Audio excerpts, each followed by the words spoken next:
Supreme செய்திகளுக்காக இரா செல்வமணி. இன்றைய முதன்மை செய்திகள். புதுச்சேரி தாகூர் அரசு கலைக் கல்லூரியில் அருங்காட்சியக திறப்பு விழா நடைபெற்றது. வங்கக்கடலில் உருவாகியுள்ள காற்றழுத்த தாழ்வு மண்டலம் தீவிரமடைந்த நிலையில் காரைக்கால் மாவட்டத்தில் பெய்து வரும் தொடர் மழை காரணமாக சுமார் 2000 ஏக்கர் விளைநிலங்கள் நீரில் மூழ்கியுள்ளதால் விவசாயிகள் வேதனை. காரைக்கால் அருகே தனியார் தங்கும் விடுதி அறையில் பள்ளி மற்றும் கல்லூரி மாணவர்களுக்கு கஞ்சா விற்பனை. 8 இளைஞர்களை போலீசார் கைது செய்து சிறையில் அடைத்தனர். புதுவையில் ஒரே நாளில் 12 பேரிடம் 3.18 லட்சம் ரூபாய் ஏமாற்றிய மோசடிக்காரர்களை சைபர் கிரைம் போலீசார் தேடி வருகின்றனர். இனி விரிவான செய்திகள்.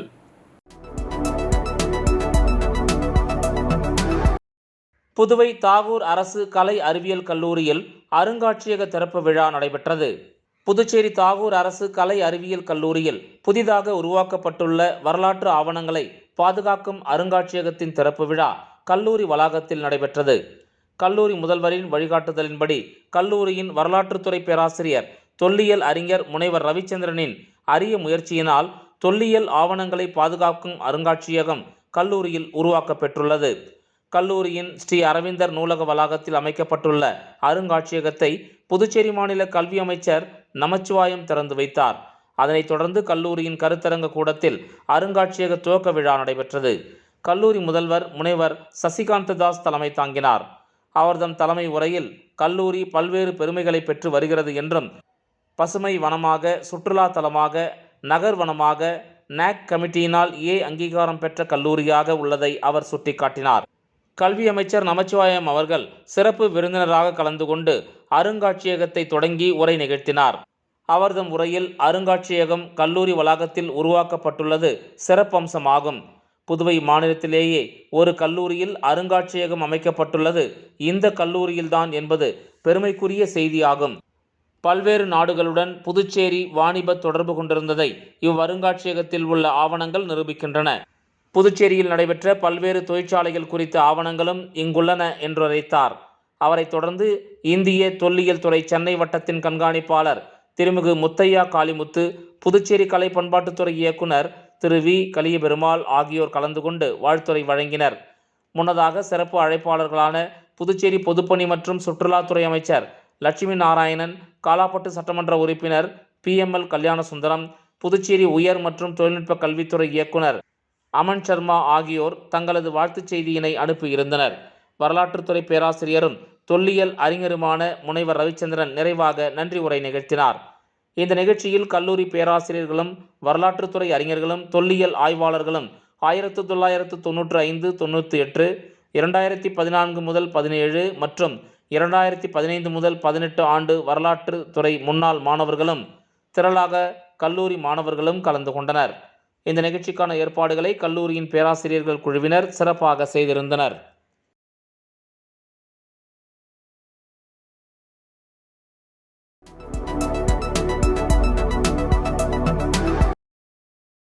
வங்கக்கடலில் உருவாகியுள்ள காற்றழுத்த தாழ்வு மண்டலம் தீவிரமடைந்த நிலையில் காரைக்கால் மாவட்டத்தில் பெய்து வரும் தொடர் மழை காரணமாக சுமார் 2000 ஏக்கர் விளைநிலங்கள் நீரில் மூழ்கியுள்ளதால் விவசாயிகள் வேதனையடைந்துள்ளனர்.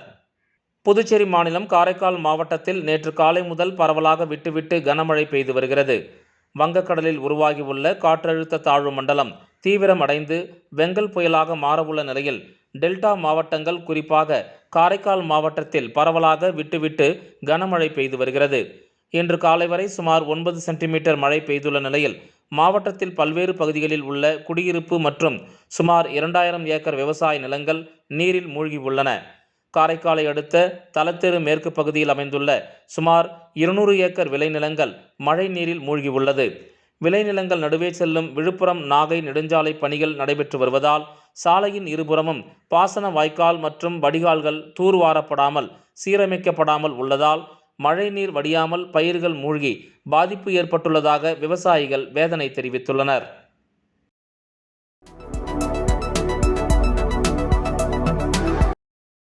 காரைக்கால் அருகே தனியார் தங்கும் விடுதி அறையில் பள்ளி மற்றும் கல்லூரி மாணவர்களுக்கு கஞ்சா விற்பனையில் ஈடுபட்ட 8 இளைஞர்களை போலீசார் கைது செய்து சிறையில் அடைத்தனர்.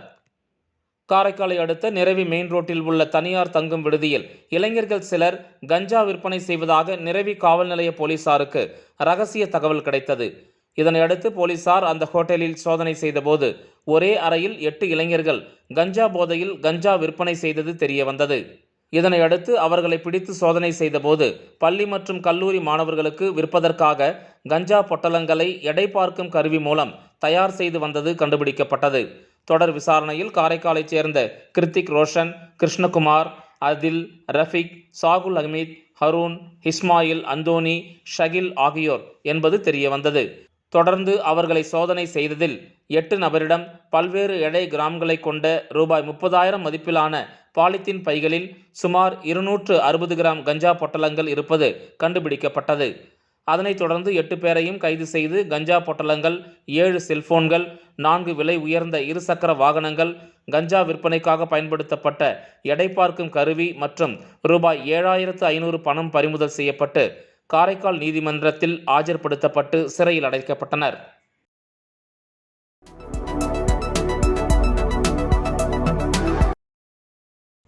புதுச்சேரியில் ஒரே நாளில் 12 பேரிடம் ரூபாய் 3.18 லட்சம் ஏமாற்றிய மோசடிக்காரர்களை சைபர் கிரைம் போலீசார் தேடி வருகின்றனர்.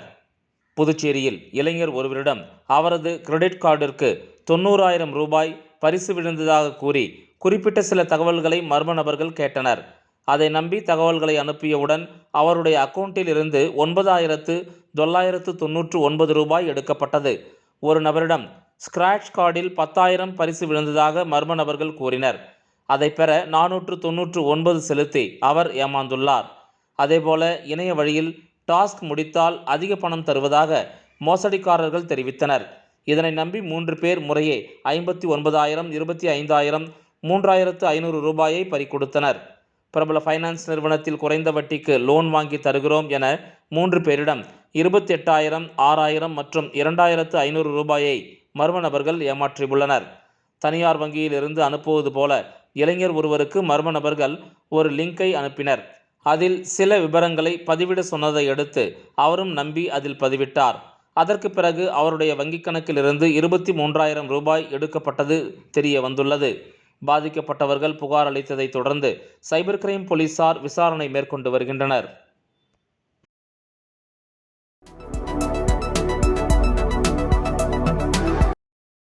புதுவையில் புயலில் இருந்து பொதுமக்களை பாதுகாக்க 121 முகாம்கள் அமைக்கப்பட்டுள்ளதாக கலெக்டர் குலோத்துங்கன் தெரிவித்துள்ளார். வங்கக்கடலில் உருவான ஆழ்ந்த காற்றழுத்த தாழ்வு மண்டலம் புயலாக மாற வாய்ப்பு உள்ளதாக சென்னை வானிலை ஆய்வு மையம் அறிவித்துள்ளது. இதனால் புதுச்சேரி அரசு பல்வேறு முன்னெச்சரிக்கை நடவடிக்கைகளை எடுத்து வருகிறது. இந்த நிலையில் புயலை எதிர்கொள்ள அரக்கோணத்தில் இருந்து கமாண்டர்கள் ராம்பாபு, சதீஷ் ஆகியோர் தலைமையில் 30 பேர் கொண்ட தேசிய பேரிடர் மீட்புக் குழுவினர் நேற்று காலை புதுச்சேரிக்கு வந்தனர். இவர்களுக்கும் புதுவை காவலர்களுக்கும் நேற்று மாலை கோரிமேடு காவலர் சமுதாய நலக்கூடத்தில் பயிற்சி பட்டறை நடைபெற்றது. அப்போது எஸ்பிக்கள் வீரவல்லவன், ரங்கநாதன், கார்த்திகேயன், ரச்சனா சிங் ஆகியோர் காவலர்களுக்கும் தேசிய பேரிடர் மீட்புக் குழுவினருக்கும் புயல் முன்னெச்சரிக்கை நடவடிக்கைகள் குறித்து விளக்கினர். இதனைத் தொடர்ந்து பேரிடர் மீட்புக் குழுவினர் ஆட்சியர் அலுவலகத்தில் கலெக்டர் குலோத்துங்கனை சந்தித்தனர். அப்போது கலெக்டர் மீட்புக் குழுவினரிடம் புயலை சமாளிப்பதற்கான வழிமுறைகள் குறித்து எடுத்துரைத்தார். தேவையான உபகரணங்கள் உள்ளதா, ஏதேனும் வேண்டுமா என்பது குறித்து அவர் கேட்டறிந்தார். பின்னர் எங்கு செல்ல வேண்டும் என்று காலையில் தெரிவிப்பதாகவும் எந்த நேரத்திலும் தயாராக இருக்க வேண்டும் எனவும் அவர் குறிப்பிட்டார். இதையடுத்து கலெக்டர் குலோத்துங்கன் நிருபர்களிடம் கூறுகையில், புதுவையில் அடுத்த 3 நாட்களுக்கு மழை பெய்யும் என எதிர்பார்க்கப்படுகிறது என்றும் தேசிய பேரிடர் மீட்புக் குழுவினர் வந்துள்ளனர். தாழ்வான பகுதிகளில் இருந்து பொதுமக்களை பாதுகாக்க பள்ளிகள், கல்லூரிகள், அங்கன்வாடி மையங்கள் என 121 முகாம்கள் அனைத்து அடிப்படை வசதிகளுடன் தயார் நிலையில் அமைக்கப்பட்டுள்ளது என்றும் இதுவரையில் முகாம்களில் யாரும் தங்க வைக்கப்படவில்லை என்றும் அவர் கூறினார்.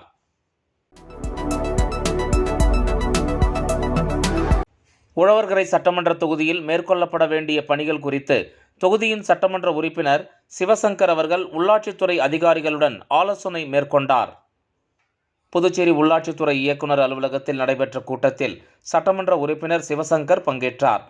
துறையின் இயக்குனர் சக்திவேல், துணை இயக்குனர் சவுந்தரராஜன், உழவர்கரை நகராட்சி ஆணையர் சுரேஷ்ராஜ், செயற்பொறியாளர் மலைவாசன் உள்ளிட்ட அதிகாரிகளுடன் உழவர்கரை தொகுதிக்கு உட்பட்ட பகுதிகளில் மேற்கொள்ள வேண்டிய மேம்பாட்டு பணிகள் குறித்து ஆலோசனை நடத்தப்பட்டது. மின்விளக்கு, சாலை மேம்பாட்டு பணிகள் உள்ளிட்ட அடிப்படை வசதிக்கான பணிகளை விரைந்து முடிக்கவும் 2023-2024 நிதியாண்டில் MLA தொகுதி மேம்பாட்டு நிதியிலிருந்து மேற்கொள்ளப்பட வேண்டிய பணிகளை காலதாமதமின்றி விரைவாக முடிக்க வேண்டும் என்றும் கூட்டத்தில் விவாதிக்கப்பட்டது.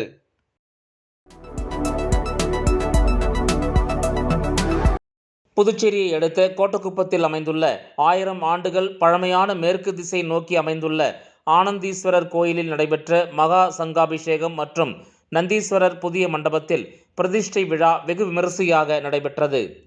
புதுச்சேரியை அடுத்த கோட்டக்குப்பம் கோட்டைமேடு பகுதியில் அமைந்துள்ள 1000 ஆண்டுகள் பழமை வாய்ந்த மேற்கு திசை நோக்கி அமைந்துள்ள ஆனந்தீஸ்வரர் கோயில் திருப்பணி பணிகள் முழு வீச்சில் சிறப்பாக நடைபெற்று வருகிறது. அந்த வகையில் இக்கோயிலில் புதிதாக கட்டப்பட்டுள்ள நந்தி மண்டபத்தில் நந்தீஸ்வரரை பிரதிஷ்டை செய்யும் விழா நடைபெற்றது. இதில் சங்காபிஷேகம், கலச பூஜை, கலச நீர் அபிஷேகம் நடைபெற்று மகா தீப ஆராதனை காண்பிக்கப்பட்டது. அதனைத் தொடர்ந்து புதிய மண்டபத்தில் நந்தி பகவானை பிரதிஷ்டை செய்து பிரதோஷ வழிபாடு, சிவன் பார்வதி உற்சவர் உட்புறப்பாடும் வெகு விமரிசையாக நடைபெற்றது. மேலும் மேற்கு பார்த்த சிவாலயத்திற்கு செல்வது 100 சிவாலயங்களுக்கு சென்றதற்கு சமம் என்பதால் புதுச்சேரி அருகில் 1000 ஆண்டுகள் பழமையான மேற்கு நோக்கி அமையப்பெற்ற ஒரே சிவாலயமான ஆனந்தீஸ்வரர் ஆலயம் என்பது ஒரு தனிச்சிறப்பாக பக்தர்களால் போற்றப்பட்டு வருவது குறிப்பிடத்தக்கது. மேலும் நந்தீஸ்வரர் புதிய மண்டபத்தில் பிரதிஷ்டை விழாவிற்கான ஏற்பாடுகளை ஆனந்தீஸ்வரர் கோயில் பரம்பரை அறங்காவலர் வழக்கறிஞர் இந்திரஜித், ஆலய அர்ச்சகர் மூர்த்தி மற்றும் பக்தர்கள், ஊர் பொதுமக்கள் உள்ளிட்டோர் கலந்து கொண்டு சிறப்பித்தனர்.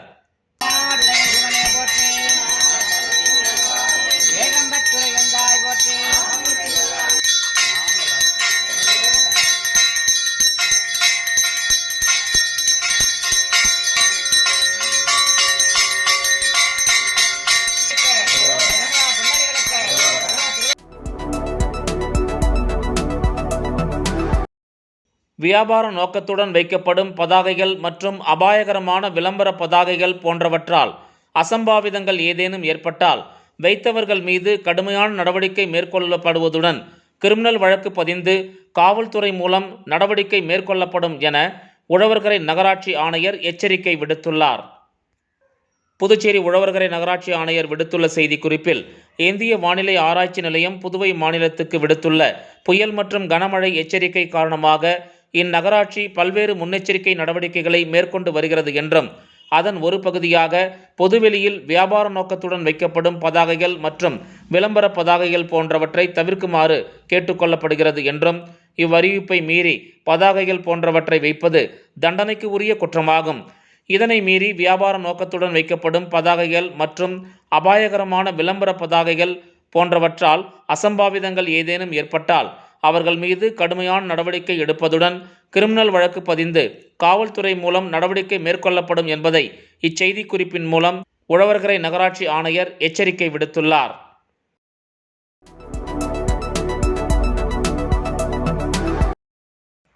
புதுச்சேரி அதிமுக இளைஞர் மற்றும் இளம் பெண்கள் பாசறையின் மாநில செயலாளர் தமிழ்வேந்தன் முன்னிலையில் புதிய நிர்வாகிகள் புதுவை மாநில செயலாளர் அன்பழகனை சந்தித்து வாழ்த்து பெற்றனர். புதுச்சேரி அதிமுகவிற்கு மாநில மற்றும் தொகுதி வாரியாக புதிய நிர்வாகிகளை அதிமுக பொதுச் செயலாளர் எடப்பாடி பழனிசாமி அறிவித்துள்ளார். அதன்படி புதியதாக அறிவிக்கப்பட்ட நிர்வாகிகள் மாநில செயலாளர் அன்பழகனை நேரில் சந்தித்து வாழ்த்து பெற்று வருகின்றனர். அந்த வகையில் அதிமுக இளைஞர் மற்றும் இளம் பெண்கள் பாசறையின் மாநில செயலாளர் தமிழ்வேந்தன் தலைமையில் புதிய நிர்வாகிகள் அறிமுக கூட்டம் மற்றும் ஆலோசனை கூட்டம் உப்பளத்தில் உள்ள தலைமை அலுவலகத்தில் நடைபெற்றது. இதில் சிறப்பு அழைப்பாளராக புதுவை மாநில செயலாளர் அன்பழகன் கலந்து கொண்டு புதிய நிர்வாகிகளுக்கு வாழ்த்து தெரிவித்து சிறப்புரையாற்றினார். இந்நிகழ்ச்சியில் இளைஞர் மற்றும் இளம் பெண்கள் பாசறை மாநில தலைவர் தீபிகாவதி, மாநில துணைத் தலைவர்கள் மணவாளன், சுபாஷ், மாநில இணை செயலாளர்கள் சூர்யா, நஜத், மதன்குமார், விக்னேஷ், மாநில துணை செயலாளர்கள் லோகேஷ், கார்த்திக், திருமலை மற்றும் மாநில பொருளாளர் ராஜா உட்பட நிர்வாகிகள் பலர் திரளாக கலந்து கொண்டனர்.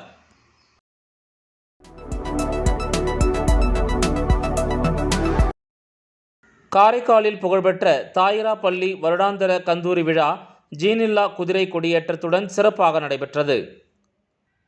காரைக்காலில் 203 ஆண்டுகளுக்கும் மேலாக பழமை வாய்ந்த தாயிராப்பள்ளி ஹல்ரபத் சுல்தானுல் ஆரிஃபின் சையீத் அகமதுல் கபீர் ரிஃபாயி ஆண்டகையின் வருடாந்திர கந்தூரி விழா கடந்த 3ஆம் தேதி கொடியேற்றத்துடன் துவங்கியது. கந்தூரி விழாவினை முன்னிட்டு கடந்த 24ஆம் தேதி சந்தனக்குட ஊர்வலம் நடைபெற்றது. விழாவின் முக்கிய நிகழ்ச்சியான ஜீனில்லா குதிரை ஊர்வலமும் ஜீனில்லா குதிரை கொடியேற்றமும் விமரிசையாக நடைபெற்றது. அலங்கரிக்கப்பட்ட கூட்டினுள் கொடி வைக்கப்பட்டு முக்கிய வீதிகள் வழியாக ஊர்வலமாக வந்து இரவு தாயிராப்பள்ளியை வந்தடைந்தது.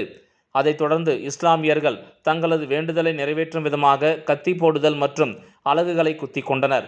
பின்னர் ஜீனில்லா குதிரை கொடியேற்றமும் சிறப்பு தொழுகையும் நடைபெற்றது. தாயிராப்பள்ளி கந்தூரி விழாவில் அமைச்சர் திருமுருகன் உட்பட ஏராளமானோர் கலந்து கொண்டனர்.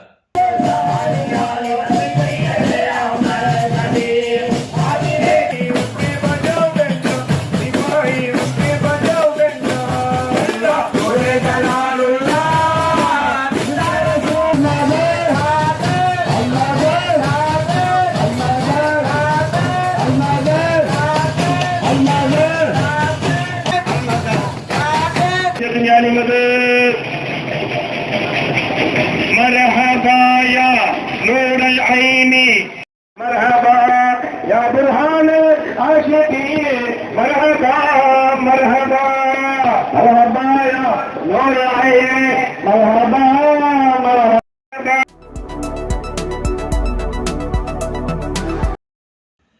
பஞ்சாயத்து ராஜ் சட்டப்படி புதுவையில் உள்ளாட்சி தேர்தல் நடத்த வேண்டும் என காங்கிரசின் ராஜீவ்காந்தி பஞ்சாயத்து ராஜ் சங்கதன் அமைப்பின் தேசிய தலைவர் ஹர்ஷவர்தன் சப்கல் தெரிவித்துள்ளார்.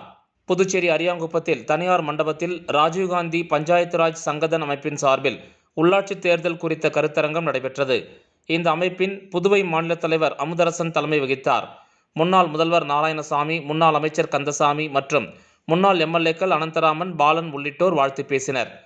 தேசிய தலைவர் ஹர்ஷவர்தன் சப்கல் பேசுகையில், மக்களவை சட்டப்பேரவை போன்று உள்ளாட்சி அமைப்பும் முக்கியத்துவம் வாய்ந்தது. அதன் அடிப்படையில்தான் பாமரர்களும் அரசு பதவியை பெற முடியும் என்று மறைந்த முன்னாள் பிரதமர் ராஜீவ்காந்தி பஞ்சாயத்து ராஜ் சட்டத்தை செயல்படுத்தினார். ஆனால் தற்போது புதுவையில் உள்ளாட்சி தேர்தல் நடைபெறவில்லை. அந்த தேர்தல் நடத்தப்பட்டால் மத்திய அரசிடமிருந்து உள்ளாட்சிகள் உள்கட்டமைப்பு மேம்பாட்டுக்கான நிதியை பெற முடியும். ஆகவே புதுவை மாநிலத்தில் உள்ளாட்சி தேர்தலை நடத்த வேண்டும் என்றார். இதில் ராகுல் காந்தி தேசிய பேரவைத் தலைவர் ஆர்.இ. சேகர் உட்பட ஏராளமானோர் கலந்து கொண்டனர். அவர்களுக்கு சான்றிதழ்கள் வழங்கப்பட்டன.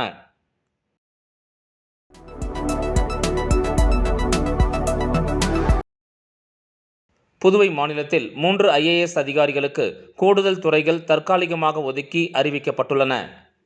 புதுவை மாநில அரசு சார்பு செயலர் ஜெய்சங்கர் வெளியிட்டுள்ள உத்தரவில், புதுவை மாநிலத்தில் தற்போது முதன்மை தேர்தல் அதிகாரி மற்றும் கல்வித்துறை செயலராக உள்ள ஜவஹருக்கு நிதி மற்றும் தொழிலாளர் துறை ஒதுக்கப்பட்டுள்ளது. மாநில போக்குவரத்து துறை செயலாளராக உள்ள முத்தம்மாவுக்கு கூடுதலாக சுகாதாரம் மற்றும் குடும்ப நலம், கலால் மற்றும் துறைமுகத் துறைகள் அளிக்கப்பட்டுள்ளன. புதுச்சேரி மாவட்ட ஆட்சியராக உள்ள குலோத்துங்கனுக்கு வருவாய் மற்றும் மறுசீரமைப்பு துறைகள் கூடுதலாக அளிக்கப்பட்டுள்ளன. புதுவை மாநில நிதித்துறை செயலர் ஆஷிஷ் மாதவரா மோரே உடல்நலம் பாதிக்கப்பட்டு சிகிச்சைக்கு சென்றதாக கூறப்படும் நிலையில் அவரது துறைகள் உள்ளிட்டவை கூடுதல் தற்காலிக பொறுப்புகளாக 3 அதிகாரிகளுக்கு வழங்கப்பட்டிருப்பது குறிப்பிடத்தக்கது.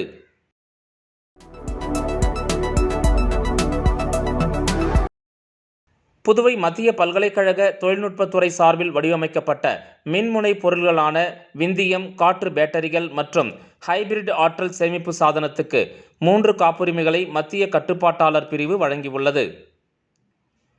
இதுகுறித்து பல்கலைக்கழகம் வெளியிட்டுள்ள செய்திக்குறிப்பில், புதுவை பல்கலைக்கழகத்தின் பசுமை ஆற்றல் தொழில்நுட்பத்துறை பேராசிரியர் பே. ஏழுமலையின் நிலையான மின்முனை பொருள்கள், எலக்ட்ரோ ரோட் மற்றும் விந்தியம், அயன் விந்தியம், காற்று பேட்டரிகள் மற்றும் ஹைபிரிட் ஆற்றல் சேமிப்பு பயன்பாட்டிற்கான வடிவமைப்பு உருவாக்கம் ஆகியவற்றிற்காக 3 காப்புரிமைகளை மத்திய அரசின் காப்புரிமை கட்டுப்பாட்டாளர் வழங்கியுள்ளார். காப்புரிமையானது புதுவை பல்கலைக்கழகம் மற்றும் மத்திய மின் ஆராய்ச்சி நிறுவனத்துக்கு கூட்டாக வழங்கப்பட்டது. காப்புரிமை பெற்று பல்கலைக்கழகத்துக்கு பெருமை சேர்த்த பேராசிரியர் ஏழுமலை மற்றும் ஆராய்ச்சி மாணவர்களுக்கு புதுவை பல்கலைக்கழக துணைவேந்தர் தரணிக்கரசு வாழ்த்து தெரிவித்தார். மீண்டும் முதன்மைச் செய்திகள். புதுச்சேரி தாகூர் அரசு கலைக்கல்லூரியில் அருங்காட்சியக திறப்பு விழா நடைபெற்றது. வங்கக்கடலில் உருவாகியுள்ள காற்றழுத்த தாழ்வு மண்டலம் தீவிரமடைந்த நிலையில் காரைக்கால் மாவட்டத்தில் பெய்து வரும் தொடர் மழை காரணமாக சுமார் 2000 ஏக்கர் விளைநிலங்கள் நீரில் மூழ்கியுள்ளதால் விவசாயிகள் வேதனை. காரைக்கால் அருகே தனியார் தங்கும் விடுதி அறையில் பள்ளி மற்றும் கல்லூரி மாணவர்களுக்கு கஞ்சா விற்பனை. 8 இளைஞர்களை போலீசார் கைது செய்து சிறையில் அடைத்தனர். புதுவையில் ஒரே நாளில் 12 பேரிடம் 3.18 லட்சம் ரூபாய் ஏமாற்றிய மோசடிக்காரர்களை சைபர் கிரைம் போலீசார் தேடி வருகின்றனர்.